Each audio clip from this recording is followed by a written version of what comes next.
Hello and welcome to the first MK Dons Sportscast of 2014. Happy New Year to everybody. I'm Dan Palmer here as always with Scott Kirk. How's it going? Good New Year, mate? Yes, very well, thank you. Yeah, very good. Yourself? Yeah, very, very well, thanks. I'm looking forward to the upcoming fixtures. A lot of games in January. It's going to have a big bearing on the Dons season, I think. Yeah, definitely. I think we're going to start with a few comings and goings, really, at the club. Firstly, Patrick Bamford. I think we were all expecting him to go to a Championship club, and he has been recalled by Chelsea, and they've decided to send him to Derby to test him at a higher level. I think we all saw it coming, but it's a big void to fill with his 17 goals now. They've left the club. Well, yeah, it's massive, really. I mean, like he's the only player that's. I mean, he didn't start against Shrewsbury on the opening day of the season, but he's the only player that's been involved in every. Well, he started every game since. And he's been involved in every single game this year, and he's the only player who can boast that for Dons up to this stage. So, it's no doubt it's going to be a massive loss, purely because not just because of his goals, but he's been reliant and reliable up front. So it's a huge loss, and it'd be interesting to see how this new lad copes. I mean, speaking to Carl Robinson just before he signed, and he was saying that he's got to train right first. He's not guaranteed to. I mean, there's so much pressure on this lad now. Yeah. I mean, he's only 18 as well, so he's only a kid, and he's got a lot of pressure on him because Bamford's been superb, and I'm sure a lot of people will be looking at him and thinking, right, you're our new Bamford now. And I don't think it's going to be that easy. He's never played first team football at this level before, I don't think. So, no, this is this obviously Chris Long on a youth loan from Everton. I think you're quite right. People are saying, right, you're our replacement for Bamford.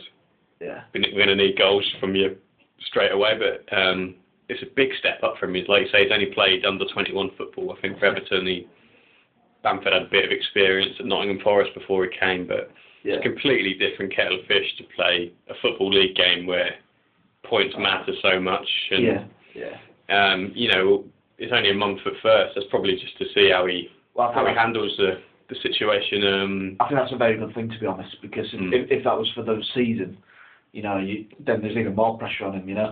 I think it's very sensible that he's there for a month just to begin with, just to see how he copes, and the great thing from a Don's perspective, if for whatever reason he doesn't quite do it, you look for somebody else. Potentially, there's a potential for looking for somebody else there. So, so I think that's. I'm not sure unless there's a transfer issue. The loan window will last a bit longer. So they might be able to bring somebody else in potentially if the lad doesn't necessarily do it, but there's still a lot of pressure on him, and But I mean, I think from his perspective, it's good. If he's going to be playing for Everton, and the way they're going, they look like they're challenging for Europe. There's a lot of pressure in those sorts of games, so he's going to have to get used to the pressure anyway. At some stage in his career, do it earlier rather than later. So, I mean, he played a couple of games, I think, at the England Under-20 World Cup. So he's obviously thought of very, very highly indeed. He's not just a kid with no pedigree, I don't think. I mean, he's not got a pedigree in terms of the first team games, but I mean. He's obviously not. If he's going to the England Under-20 World Cup, he's got to have something about him. So, so it's going to be very, very interesting, and I'm be very intrigued to see if he starts on Saturday. Actually. Yeah, you've got a feel for the kid, really. Only a teenager still, and a lot of young players will go out on loan, and it'll be exciting, a chance for a bit of first team football. But he's coming in with these massive shoes to fill. It's a bit like Moyes going into play Alex Ferguson, isn't it? That's right. Hopefully the Dons fans will, understand he needs a bit of time. They can't. If they heap all this pressure on him, and everyone's saying he's got to be scoring every week like Bamford was, then that's only going to be counterproductive, and he's absolutely. It's probably not going to. We're not going to see the return that we'd like, and we don't really know what this player's like. He could be completely different to Patrick Bamford, completely different forward. Yeah, I mean, we're told that he's sort of quick in front of goal, quite sharp in front of goal, but it's a bit of a unknown, really. So it's going to be very interesting, though. It might take a game or two to get used to him, but this Shrewsbury game now on Saturday is a lot bigger than maybe it was originally going to be. Because I think this game on Saturday will really set the tone for the rest of the season.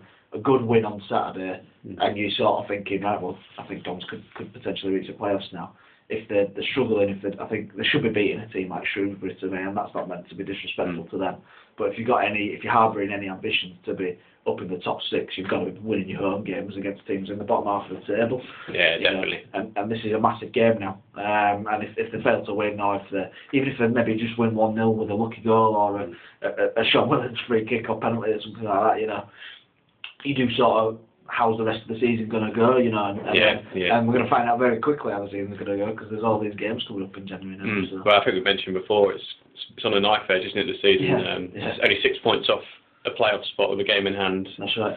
If all goes well, it's down to 3 points, but if it goes in the other direction, you could suddenly be 9, 10, and that I think it's already a very, very big gap, isn't it? I think it's already 10 points off relegation anyway. So it really is on that knife edge, like you say. And I'm not a fan of sort of having games in hand to win. You want to win those games. Yeah, get it done, absolutely. I don't like this sort of, well, we've got a game in hand, so we can get 3 points from that. It doesn't work like that at all, because Oldham will be thinking exactly the same thing from the game as well, for sure.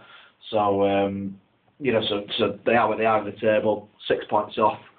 And that's more than surmountable, is that, to get into the playoffs with that. So with Peterborough messing up a little bit now, it's good to see that there's 2 places to kind of go for, really, rather than 1, if you know what I mean.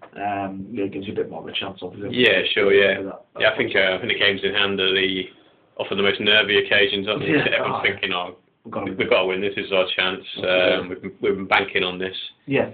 But the other teams are sitting pretty with the points already signed, sealed and delivered. So well, that's it. And then if you don't get that, even if you get a point, sometimes you're just left thinking, it's almost expected that you get the 3 points, because I've got a game in hand, so we can get that, and it's not as easy as that. So. Yeah, I think just going back to Long and Bamford. Obviously we're putting pressure on Long, but maybe the other players in the team have got to step up and start firing in a few more goals.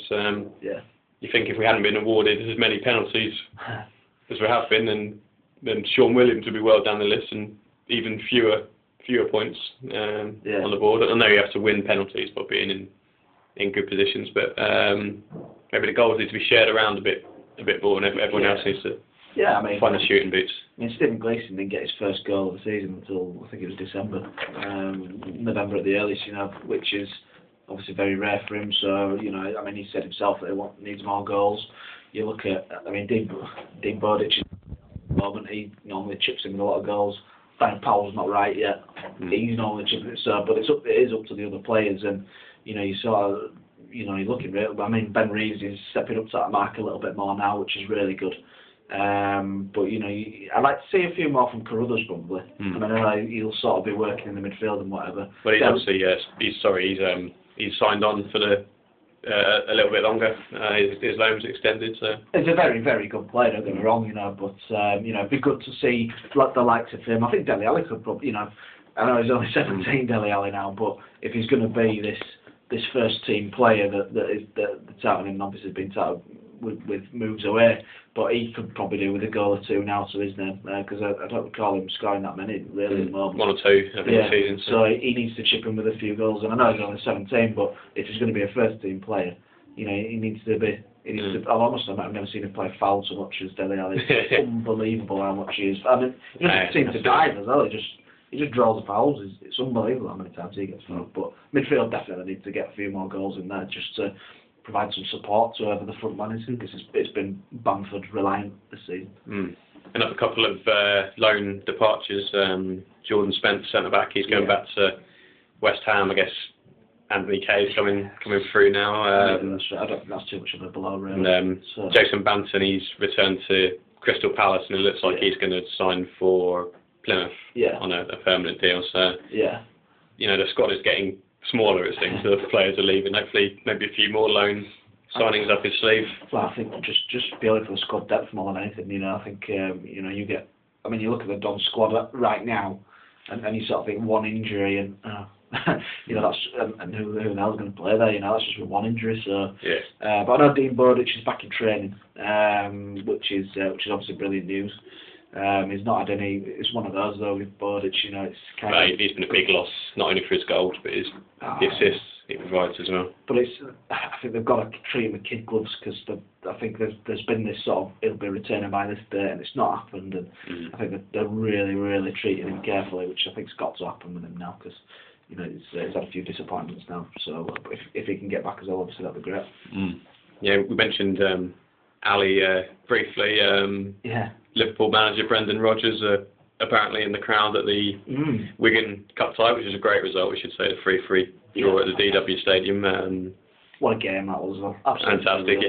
It looks like the rumours about Ali aren't going to go away. There's going to be these big links with him, and I guess a big money move away is going to happen at some point. Will it be January? Will it be the summer? Well, I mean, Carl's sort of, whenever you speak to Carl about this, he sort of says, I really hope he doesn't go. I'm hoping, because I think if the club does come in with millions, I don't think Don's going to have much choice but to sell it. No. And, if Brendan Rodgers is there, that's not the best sign in terms of keeping him anyway. It's great for the reputation of the Don's Academy, and that means that the future players will be able to get more money for them, because definitely getting this reputation now. But, it'd be a miss as well, but then you sort of got to think, well, if I can cash in, they've kind of got to do it, because you don't know what's going to happen with the players' career. You can buy potential, and Liverpool have bought potential before with Andy Carroll and and with Jordan Henderson, it's working out. So, but I also don't know if he's going to go in January. And I think if he does go, I'd like to see, if let's say, for instance, he's going to Liverpool, I'd like to see Liverpool doing a sort of immediate loan back, because you'd like to think that'd do the world of good if he's playing regular first team football at League One level, and he's 17 years old. You'd like to think there could be some sort of loan back arrangement sort of thing if he does go. That's a massive if, obviously. So I'd like to think that Dons will keep him for the season in some sort of capacity, but I certainly think in the summer it's looking likely, unless something major happens, like a major run of bad form or some really bad injuries as well. Yeah, victims of their own success again with the academy. If you've got somebody at 17 playing with that stature every week, then people are going to take notice, and then when you create players like that, then other clubs are going to come down and see who else there is. Absolutely. Obviously the young lad Ojo, a season or two ago, went to Liverpool, and loads of players that seem to be coming through the ranks. So many England youth internationals. So, well, Brendan Galloway, I mean, he's going to be the next one. He's coming on well. He's done really well, and the Carl's put him on the pitch as well from in the Wigan game as well. So he's obviously extremely highly rated as well.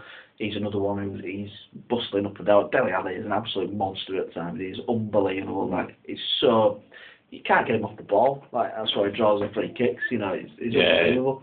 And you can imagine Ali really cutting it in the Premiership, and I can imagine him playing for England. I really can, providing things go right for him. It'd be great, wouldn't it? A few years' time, of an England lineup, we've got Patrick Bamford up front, Dele Alli in the midfield.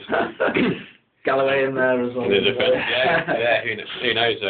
Bamford's loan, that really reminded me of Jermaine Defoe's loan at Bournemouth earlier in his career, when he was banging goals in the third tier. So it's gonna be really interesting to watch the progress of these players, and to say that we watched them in the early stages. Absolutely. That's quite a nice thing. I think the Bamford one's quite interesting, because I think Derby have got Willings, haven't they? So I mean, Bamford's got a big ask there to get in that team. So if he can be getting in that team, and if he can be scoring the Championship for Derby, fair play to him, because Derby are challenging for automatic promotion now.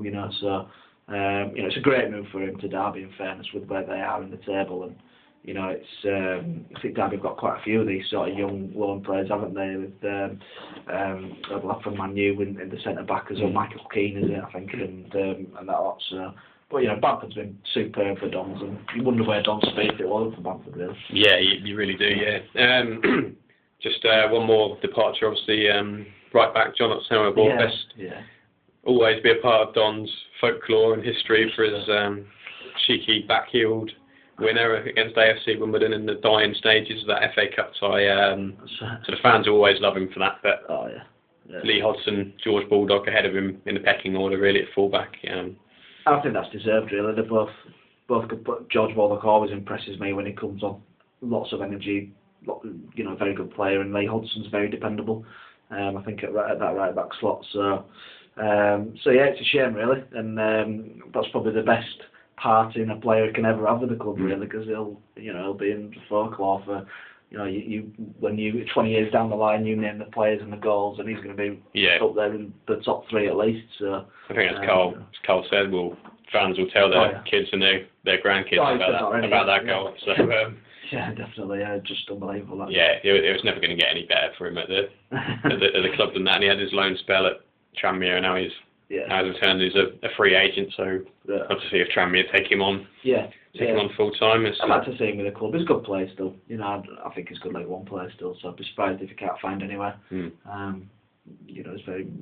good at right back there. So I'd be surprised, like I say, it's just a bit unlucky really. Hudson's come from Championship level really. So I can't really argue with him. And Baldock's developing nicely. Just signed a new contract for a couple of years. So it's just one of those. But he deserves a good League One club. I think that's everywhere. Yeah, we wish him all the best. I think that's enough for this week. Obviously, enjoy the Shrewsbury game on Saturday, and then we've got the replay with Wigan to look forward to as well. Crystal Palace are waiting potentially in the next round if we can get past them. Yeah, absolutely. We've got to get past them. It's that sort of Juve, Rossler, Cal Robinson goal fest seems to happen all the time with those two. So, it does. Yeah, I cannot wait for that game because there's going to be more goals in it, I'm sure. No Bamford this time, obviously. There is just a good point. Fairy tale ending. So no Bamford this time. It should be very interesting. But if I was a Dons fan, I would be really looking forward to that Wigan game.